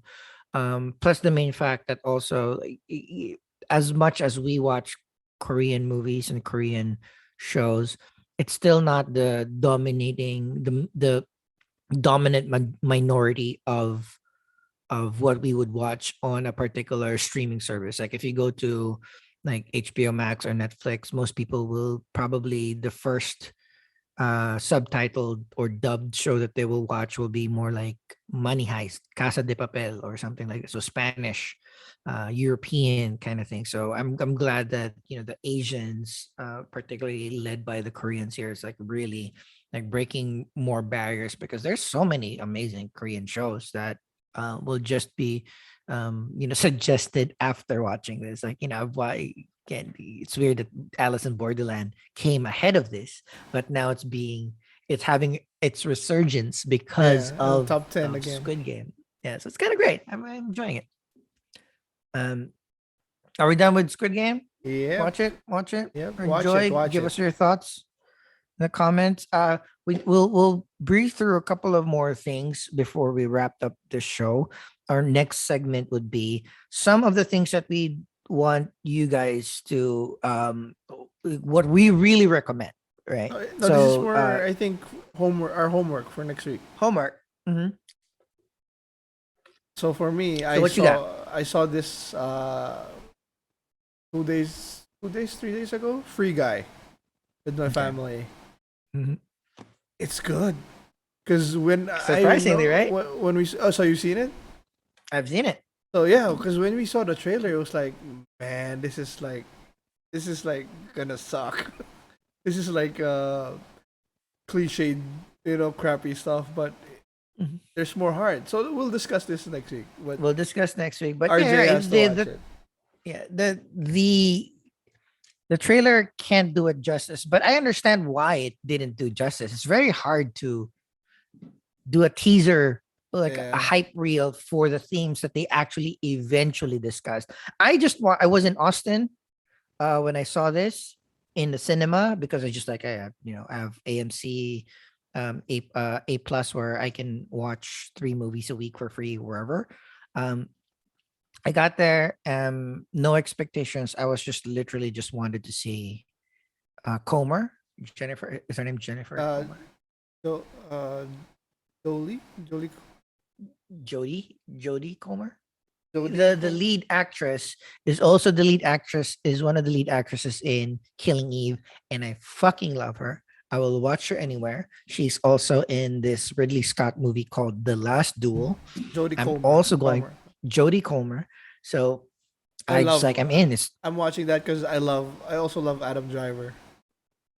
I just love. I'm not an Adam Driver fan, I'm a but I fan. I love love Jodie it when Comer. he screams. It just looks Mhm. so. It feels so good the way he So speaks. the yeah, when it comes out the last but yeah, excited to discuss that with you. RJ gave us Oat Studios. So this one it has been on my queue. This is an anthology series of David Sci Blomkamp. sci-fi apocalyptic stuff. Yeah, it's like a lot of like I didn't know anything about it. He just texted me today and he said he was watching it, so I put it there. So yeah, it's anthology, short episodes. short Easy. films, short anthology. David Blomkamp of District 9 and Chappie fame. The trailer that I saw, it's on my queue, so every time I open my Netflix it kind of runs a little bit of its trailer, and Ridley is there, a Sigourney Sigourney Weaver Weaver, so first fuck episode. it, hells yeah, we'll watch that, and it looks cool. I love Apocalypse Check. Excited to discuss that with you next week as well. um my assignment ongoing, because I know this is it's going to be, so it was 12 episodes this season, 8 episodes last season. So Ted Lasso continues. So last night before I slept, the last thing that I saw was the season 2 finale of Ted Lasso, and it continues to just surprise me how many feelings it gives me in a minute by minute Does it still have episode. that positivity joy, or is it too It dark? has it always has that positivity and joy, and the only kind of semi spoiler that I would say, just to encourage more people to watch it, is in the first season you had a clear antagonist, clear people that you will root against. There's some layers on why you're rooting against these people and why these people are quote unquote the bad guys, but they're clear, and you rally against it. Like you come together to solve a Okay. problem. Season 2 is way more complex in a way that all there's no there's no real enemy, there's no real big bad, because the big bad is in you, right? It's your it's your image of yourself. It's self-doubt, it's anxiety, which is kind of like the very top level, but that's fine as well. It is either too little confidence, too much confidence. There's false confidence. There's um everything is about inward struggles. I am I am I'm feeling a certain type of way because I am anxious that my partner is becoming better or is better without me, or I will always need my partner around me to be better. I'm feeling anxious because I'm having so much success, or I'm being anxious because because of no reason at all. So it's weird to find an entire season with no major. There's no real through line. There's no a plot. It's crazy how I, even with my limited expertise in watching series, expertise in sitcoms like this one was like the one of the most complex, and you can really see how amazing writing Ted Lasso is because of this. Because there's no a plot, so you rely on beats, you rely on episode by episode stuff, and you just hope that it ties in together a little bit more, and then every episode builds with each other, and then just every single line is just great. It's like, if you watch I 5 minutes, take 6 lines out of it, it's like that's a good line. I just waited There's for the maybe one finale. episode that I didn't like. Right? There's one episode that was like the artsy episode that I can do without, but everything else is just like everybody's fucking amazing. Everybody's like evolving, which is weird, and it's just Sometimes it's not I something you think you like. Them evolving, right? You want your characters the same, but it's growth. So I'm excited. Me and the wife, I just wanted to wait for the finale so we can binge it. So mm, that's our homework for, because we loved the first. She also loved the first season. So we'll I this definitely is get to that. it's literally playing on my background because it's such a great show. Right, those are our assignments for next week. We always close out our episodes with reacting to a couple of trailers that we want to react to. This week, the trailer that has been dominating maybe the nerddom, the fandom base is of Resident Evil Welcome to Raccoon City 2021. So this is coming out in theaters in November, at least in the United I States. was so sad. The I thought it was a net. yeah, the elevator pitch here is that the creators of this are apparently giant fans of the series. So they And wanted to do they brought it they back to wanted the to come original. so this is a total reboot, right? So they wanted to do 1, 2, and 3 in one movie. Resident As Evil. Resident Evil 1, 2, and 3, the video games, into the first movie. That's my understanding. I have seen bits and pieces of this trailer from the maybe the 18 seconds in total that I've seen. I really, really like, but I have I not seen the full trailer. So Let's see. let's see if that holds. Also like the main actress, Kayla Oh, I love her. Again, I love her. I love Stephen ML too. Or Robbie ML, Robbie ML. Yeah. because I love I love the actors and actresses too.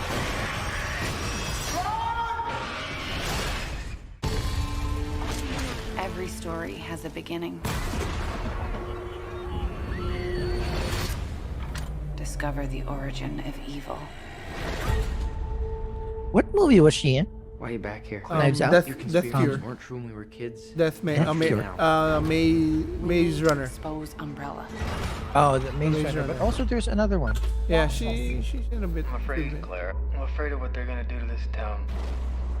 You see, Umbrella, they had an incident. I'm talking Chernobyl, if you know what I mean. People are getting sick. Kaya Scodelario. Fidellario. Help us, Claire. Let the world know what's really going I on. love her as a Maze Runner. Oh, The Crawl. Oh, the crocodile alligator thing.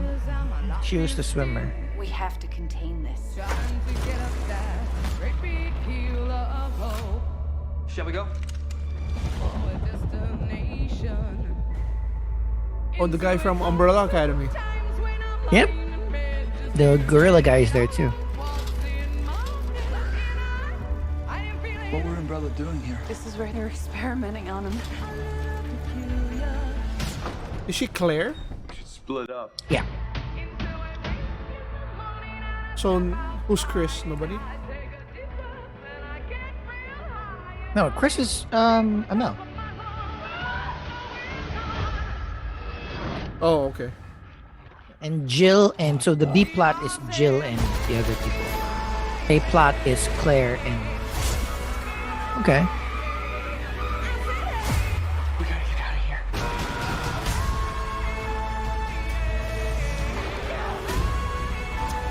We're gonna take Umbrella down. Weird choice of soundtrack. Yeah. Tim, kind of funny was laughing at it. I like it. I like how it looks. Some of the CGI monsters though kind of look too CGI. Yes. Okay, so now that I've seen it all the way through, I'm not as confident anymore. I mean, I still like it. It does- The zombies look great. It's just that the monsters kind of look too CGI. Yeah, exactly. So But good cast. So hopefully. I'm very impressed with that cast. So I've been seeing a lot of tweets on making fun on how campy this looks, but the effects doesn't hold. But you have Kaya Scodelario and Robbie Amell. That's a pretty strong cast, and you have that dude from Umbrella Academy. You have that white haired dude, old guy that's always the bad guy in every movie. Yeah. So yeah, sheesh. I was gonna say that this is like, so I have not seen Venom 2, and I don't know when I'm going to schedule watching No Time to Die.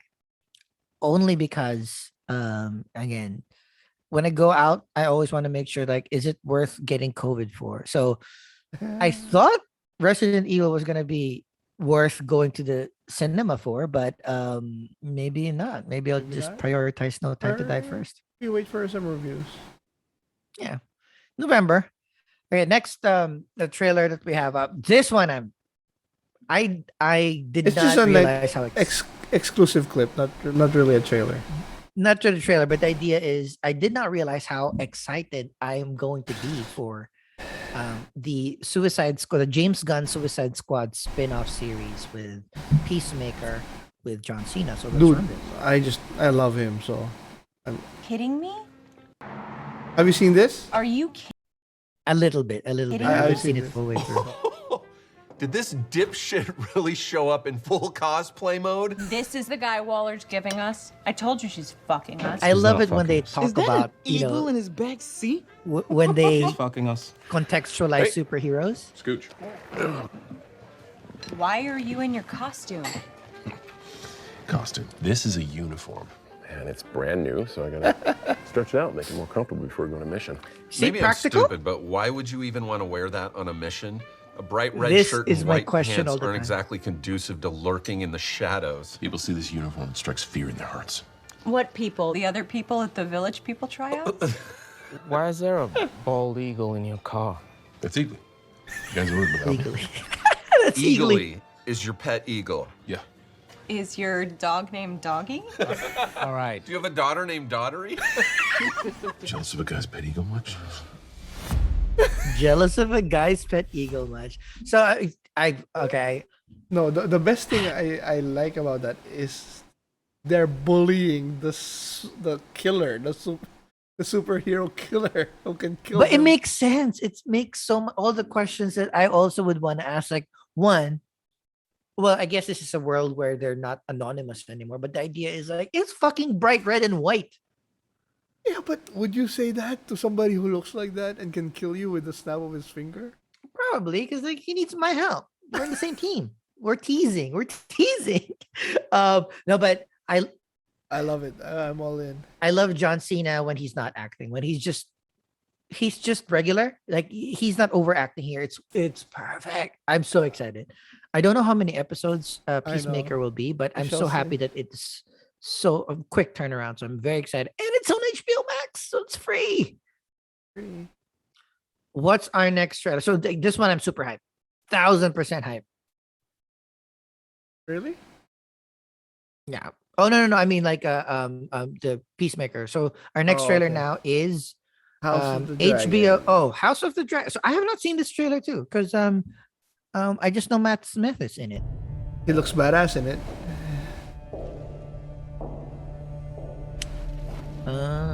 What do you think of the wig? Let's see. It's not clear. I'm tired of just Game of Thrones. I'm tired of prequels, but I'm gonna watch it because of Matt Smith. Kings.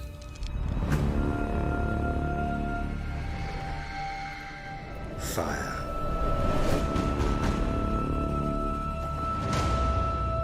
And blood. Badass.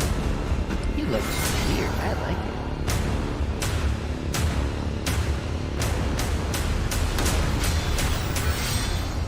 Dreams didn't make us kings. Dragons did.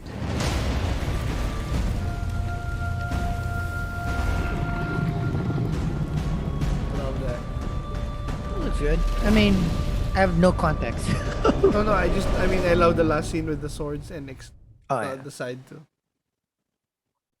I'm excited. I mean, I at this point, I consider Game of Thrones as entertainment. It's no longer a phenomenon as it was the first maybe 2 or 3 seasons. So if I see dragons flying, a couple of cool fight scenes, maybe a boob or two, I'm good.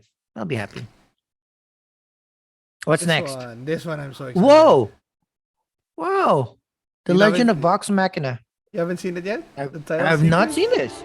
Dude.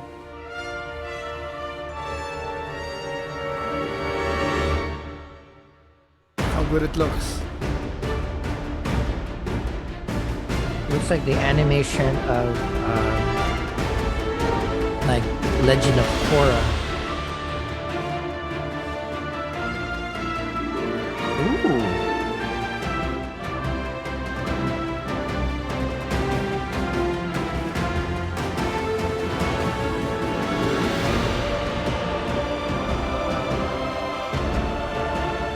The Bard.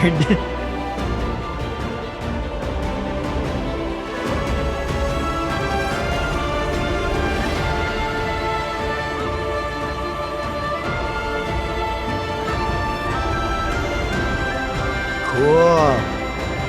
Looks so good. I wanna. So okay, so February the Legend of 4. Vox Machina is an animated series about which campaign of Critical Role?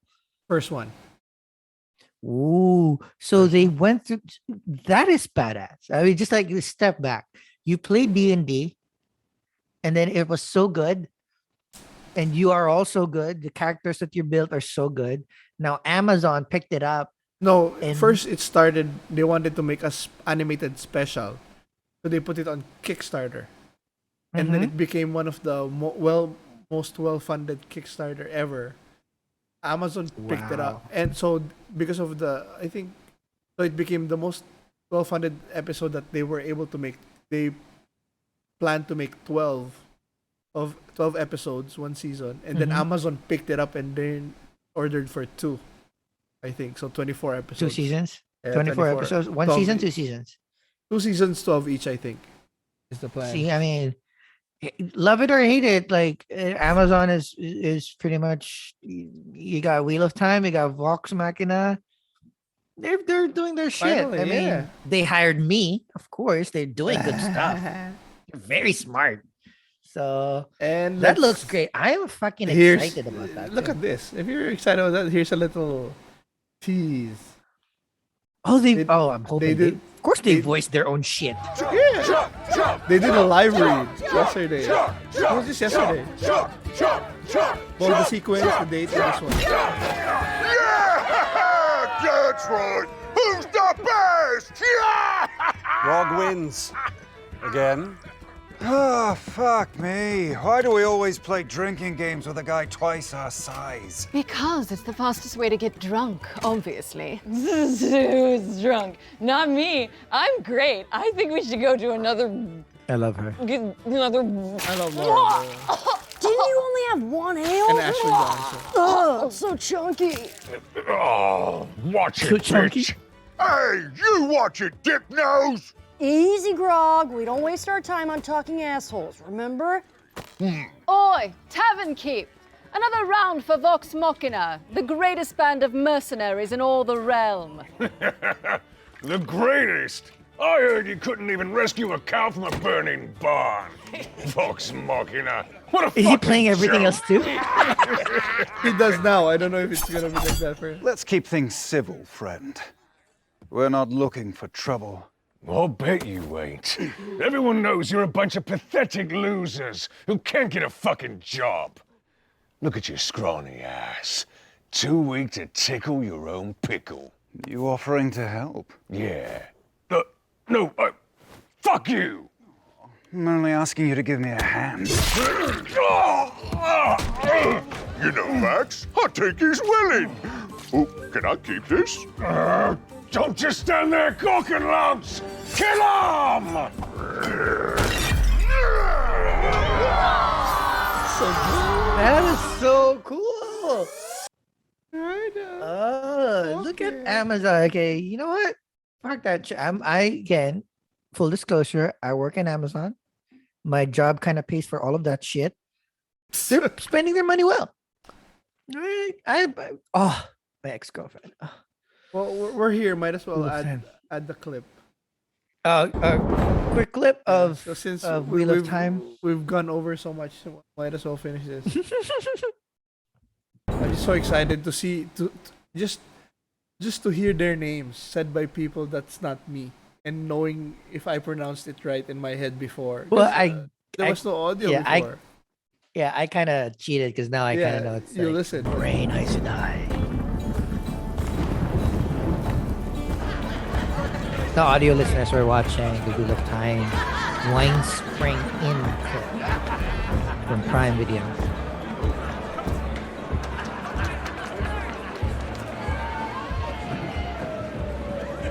He looks like Max He's Verstappen. Randall's. I was gonna say, or it looks like Mick Schumacher. How did this I'm assuming Who's that's that? Perrin. Yeah, I'm thinking to big guy. I haven't talked yet. Yeah, big guy, wolfy just looking busy. Perrin. Yeah. I'm sure.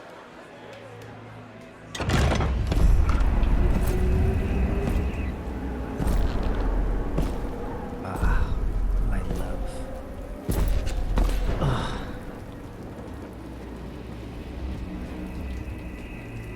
Oh, it's land. Name yourself, stranger.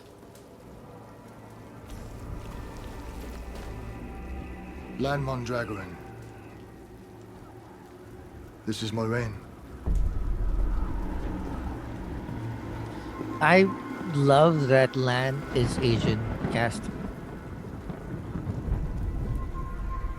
The most badass character. My lady. I mean, fighter. He's the most badass fighter, Most- technically. We'll need stables for our horses and a room for the night. 2 beds and fresh linen, that's all we need. Of course, Moraine Sedai. Did she announce She's- herself in the book? No, I it's can't the remember. ring. No, but in the book, did she tell them that she was Aes Sedai? I can't remember the first book. They just kind of knew.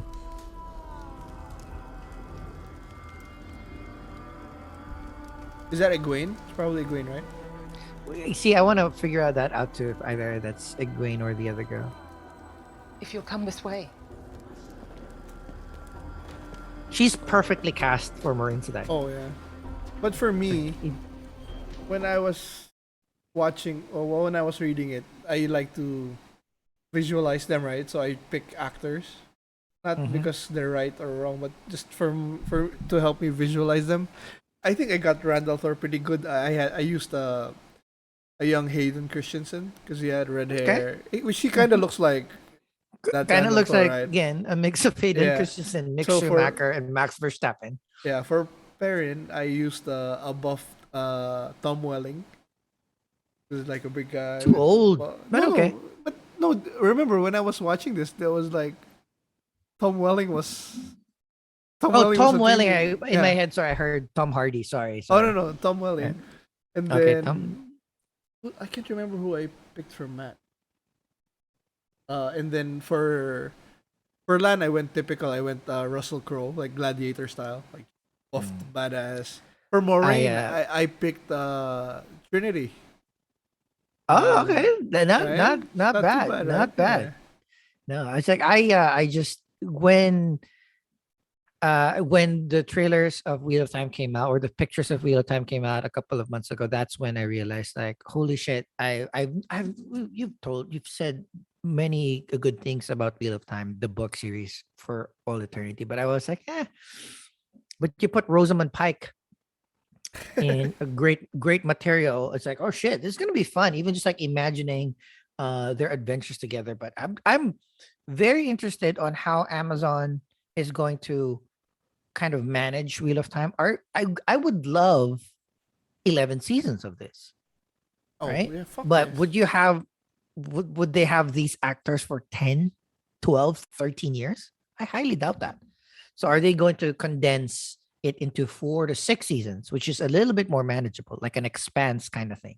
So I'm betting around 6 seasons, right? Or 5, maybe. And then just like you don't have to be truthful to the books. Just get the major beats. You know, if I don't know, it's like this won't be a popular idea, but for like, there's just no way to do 16 books in how many years? You know, even if you make it 16 seasons, it's just, and it's too epic. You know what I would do? I would pick maybe max it at 4 or 5 years, and then just do fucking time jumps every fucking year. And Yeah, I don't know how the story's gonna do. Maybe just condense it. I don't know how the exposition will be, but just fucking time jump it. Fucking that's why this is great because Game of Thrones was unprecedented as well because the series, the TV show went ahead of the books, which is there's a template for that as well. They tried to be as close to one season per book as they could up until a certain point. Worked well for a little bit, and then it didn't work well for a little bit. So this is, I hope that they kind of got the issues. Like, again, you won't have Rosamund Pike for 12 years. She's not going to look like Maureen Sedaya in 10 years. So if they're going to half it, if they're going to just get the major beats of the story, and like you mentioned, maybe a giant time jump, maybe skip a few books, right? Maybe. I'm very excited, and I hope they learned from shows like Game of Thrones to really just manage the expectations and do something. The I always complain about adaptations, particularly of giant series like this, because you can cherry pick the best beats. And you can actually pick the best action sequences and just concentrate on those. And then they still fail. yeah, but for me, for my expectations, if they can give me, this looks like it's gonna finish one book, the first season. Mhm. If I can get this one really good, and the next book or the next season really good, I'm happy. Anything else, cherry on top. I mean, mic drop. I don't fucking care if they fuck it up. Just seeing at least those two books come to fruition and really good, I may be happy. I mean, can't be too greedy, especially now, And if I expect like the whole series to be converted, that's too much. Especially as you said, they're not gonna look like that in 10 years. Yeah, and they're gonna use the model of the first season will always be like best foot forward, and then they'll adjust after. Maybe it's too close to the book, they'll deviate. But I'm excited. Again, we're not we're not executives here. We're not like real writers. They'll do the best that they can. I hope that they don't bastardize the material too much, right? So in the end, it's just like you have a very, very solid base of story and characters. The world is already built for you. Just take good care and make as many of seasons as you can, maybe, and then we'll enjoy 1 or 2 years. We're fine with that. You're right. I mean, just pick the best ones, and the only problem you'll have is trying to tie it together nicely. But the beats are you got the beats already, so yeah. So we got that. That's why they get so they get paid the big bucks. November 19. With that, I think we ran through pretty much everything. We have our assignments for next week. Any last notes and message, Chubax? We're good. Hopefully we can get some of the boys back next week. Awesome. Do your homework. Keep safe. That's all from me. All right. Again, last bit of housekeeping before we close out. If you are so inclined, please subscribe to our YouTube channel, +63HP. Just search it on the top bar. As what Chubax's kids has mentioned, not only like and subscribe, but hit that notification bell so that you will be informed on when our new episodes are dropping. Also, follow us on the Twitter, on the tweets at +63HP. If you prefer listening and not seeing our ugly mugs, we are on Apple Podcasts, Spotify, and all the major podcasting services around the globe. Just search for +63HP. Again, our podcast is our +63HP podcast is our fandom show where it drops every Tuesday. Noon Philippine time and midnight Eastern Standard Time. We also have a D&D channel, a D&D show. We play Sundays, but the episodes drop on Thursdays, noon Philippine time and midnight Eastern Standard Time. We are taking a quick break, just like a 1 week break, so we can sleep in, or I can sleep in on a Sunday. So we won't have a new episode of the D&D podcast this coming Thursday, but never fear. Right the week after, we'll be back at it with leveling up, additional role playing, montages, and all that. We're very, very excited. So goodbye, and we love you all. And get well soon, Mark, who's feeling under the Get well weather. soon, Mark and family. See ya, brother. And